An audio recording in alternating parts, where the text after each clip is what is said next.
આજરોજ Gondal marketing yard ખાતે સિઝનની ધાણાની સૌથી મોટી આવક થઈ હતી. ભારતનું ધાણાનું સૌથી નંબર 1 ઉપર અને સૌથી મોટું સેન્ટર એટલે ગોંડલ માર્કેટિંગ યાર્ડ.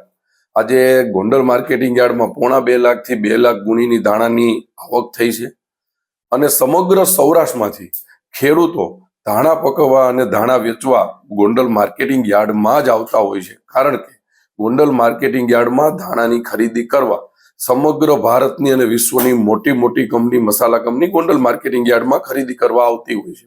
એને હિસાબે ગોંડલ માર્કેટિંગ યાર્ડમાં અત્યારે ધાણાનો ભાવ 900 રૂપિયાથી 2150 રૂપિયા સુધી આવે છે, જ્યારે ધાણીની આવક 1000 થી 3000 રૂપિયા સુધી આવતી હોય છે. હું સમગ્ર સૌરાષ્ટ્રના ખેડૂતોને એક વિનંતી પણ કરું છું કે ઉતાવળ કર્યા વગર ધાણા સુકાવીને લઈ આવજો, જેથી કરીને તમે મહા મહેનતે જે ધાણા પકાવ્યા છે એનો ભાવ તમને સારો મળે. અત્યારે સૌરાષ્ટ્રના જ્યારે જામનગર, ગીર સોમનાથ, જુનાગઢ, અમરેલી જેવા સૌરાષ્ટ્રના તમામ સેન્ટરોમાંથી ખેડૂતો ધાણા વેચવા માટે ગોંડલ માર્કેટિંગ યાર્ડમાં આવતા હોય છે અને એને હિસાબે અહીંયા આવડી મોટી આવક થતી હોય છે.